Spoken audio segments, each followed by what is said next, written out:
పావు బాజీ పరాటా గురించి ఎప్పుడైనా విన్నారా? అయితే ఈ వీడియో చూడాల్సిందే. పావు బాజీ పరాటా ఏంటి అని అనుకోకండి, ప్రాసెస్ మొత్తం చూడండి, మీకు ఖచ్చితంగా చాలా బాగా నచ్చుతుంది. రొటీన్గా చేసుకునే పరాటాలు చపాతీలు కాకుండా ఇలా కొంచెం రొటీన్గా అయితే చేసుకోవచ్చు.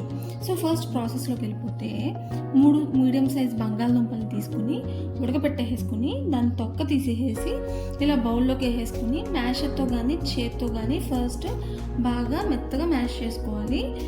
ఉండలు అనేవి లేకుండా చూసుకోండి, అప్పుడే పరోటా మనకి చిరగకుండా వస్తుంది. సో ఇలా మ్యాష్ చేసుకున్న తర్వాత ఇందులోకి ఒక పెద్ద ఉల్లిపాయ సన్న ముక్కలుగా కట్ చేసుకున్నాను, అండ్ అలాగే టమాటాలు కూడా సన్నగా కట్ చేసుకుని వేసుకున్నాను ఒక 2, అలాగే క్యాప్సికము, అలాగే చిన్నగా తరుక్కున్న పచ్చిమిరపకాయ, ఆ తర్వాత బాగా క్లీన్ చేసుకున్న కరివేపాకు రెబ్బ ఒకటి తీసుకున్నాను, అండ్ తర్వాత కొత్తిమీరను కూడా సన్నగా కట్ చేసుకు తీసుకున్నాను. ఆ తర్వాత ఇందులోకి టేస్ట్కి సరిపడా సాల్ట్, కారము, పసుపు, ధనియాల పౌడరు, అండ్ అలాగే గరం మసాలా. సో ఇవన్నీ కూడా మనకి టేస్ట్కి తగ్గట్టుగా చూసుకుని వేసుకోవాలి. వేసుకున్న తర్వాత ఇలా బాగా మిక్స్ చేసుకోవాలి. చెప్పాను కదా ఆల్రెడీ, బంగాళదుంప అనేది ఎక్కడ కూడా ముక్క లేకుండా మనకి మెత్తగా గుజ్జులాగా అయితే ప్రిపేర్ చేసుకోవాలి. ఇలా చేతికి చేసుకుంటే బాగా అయిపోతుంది అనమాట. ఆ తర్వాత ఇందులోకి మనం కూర ముక్కలు తీసుకున్న క్వాంటిటీస్ని బట్టి గోధుమ పిండి వేసుకోవాలి. నేను ఇక్కడ ఒక 3 కప్స్ వరకు గోధుమ పిండిని వేసుకుంటున్నాను. ఆ తర్వాత ఒకసారి అంతా కూడా బాగా కలిసేటట్టు పిండి అంతా కూడా కలుపుకోవాలి. ఆ తర్వాత కొంచెంగా వాటర్ పోసుకోవాలి. మనకి వెజిటబుల్స్లోనే ఎక్కువ వాటర్ కంటెంట్ ఉంటుంది కాబట్టి వాటర్ ఎక్కువ పట్టదు. సో చూసుకుని ఇలాగా పిండి ముద్దలాగా ప్రిపేర్ చేసుకొని మూత పెట్టేసి 10 నిమిషాల నుంచి 15 నిమిషాల వరకు నానబెట్టుకోండి.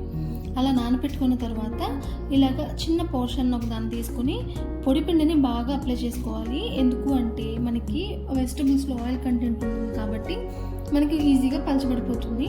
సో పొడి పిండిని ఎక్కువ అద్దేసేసుకుని ఇలాగా మనకి చపాతీలాగా పక్కన పెట్టేసుకుని ఒక్కొక్కటిగా కాల్ చేసుకుంటే మనకి టేస్టీ అయిన పావు బాజీ పరాటా అయితే రెడీ అయిపోయింది. మీరు చాలా రకాల పరాటాస్ ట్రై చేసి ఉంటారు. ఇలాగా వెజిటబుల్స్ అన్నీ కూడా వేసుకుని ఇలాగ పరాటా చేసుకున్నారు అంటే కర్రీ మళ్ళీ విడిగా చేసుకోవాల్సిన అవసరం కూడా ఉండదు. ఇదే మనకి చాలా హెవీగా ఉంటుంది, చాలా బాగుంటుంది కూడా. సో కర్రీ అవసరం లేదు దీనిలోకి, అందుకని క్విక్గా చేసేసుకోవచ్చు, టేస్టీగా కూడా ఉంటుంది అని చెప్పింది. సో ఈ పావు బాజీ పరాటాని ఇలా అయితే ప్రిపేర్ చేసుకున్నారంటే చాలా టేస్టీగా ఉంటుంది. ఇందులోకి సాస్తో కానీ లేదు అంటే కర్డ్తో కానీ మనం వేసుకుని తిన్నాము అంటే పర్ఫెక్ట్గా ఉంటుంది. టేస్ట్ అయితే చాలా బాగుంటుంది. సో మీరు కూడా కంపల్సరీ రెసిపీని అయితే ట్రై చేయండి. సో ఇప్పుడు ఇంకో దాన్ని కూడా తీసేసుకుని పొడిపిండి అయితే అద్దేసుకున్నాను. ఇలా పొడిపిండి అయితే బాగా అద్దుకోవాలండి, లేదు అంటే మనకి చిరిగిపోవడము, విరిగిపోవడము అలా జరుగుతాయి అన్నమాట. సో అందుకని పొడిపిండి కొంచెం జల్లుకుంటూ ఇలా ఒత్తేసుకున్నాను.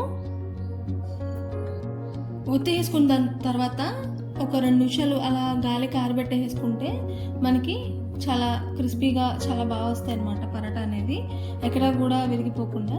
సో ఇప్పుడు దీన్ని ప్యాన్ పైన వేసేసుకుని ఆయిల్ కానీ లేదు అంటే ఉంటే బటర్ కానీ రెండిట్లో ఏదైనా ఓకే వేసేసుకుని 2 సైడ్స్ కూడా మీడియం ఫ్లేమ్లో కాల్చేసేసుకుంటే మనకి చాలా మంచి టేస్ట్తో పావు బాజీ పరాటా అయితే రెడీ అయిపోయినట్టే.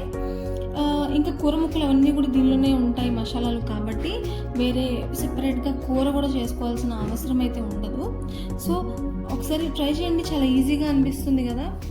మీరు కూడా మీ ఫ్రెండ్స్ అండ్ ఫ్యామిలీ మెంబర్స్ కూడా ఈ వీడియో అయితే షేర్ చేయండి ఒకసారి, వాళ్ళకు కూడా ఖచ్చితంగా నచ్చుతుంది. అండ్ అలాగే మీరు కూడా ట్రై చేసి ఎలా వచ్చింది అనేది కమెంట్ చేయండి. అండ్ అలాగే నా ఛానల్లో చాలా ఇలాంటి వెరైటీస్ ఉన్నాయి, స్నాక్స్ కానీ బ్రేక్ఫాస్ట్కి కానీ వంటలు కానీ చాలా ఉన్నాయి. సో ఒకసారి ఇప్పటిదాకా చూడకపోయింటే వెళ్ళి చూడండి, నచ్చితే సబ్స్క్రైబ్ చేసుకోండి. అండ్ అలాగే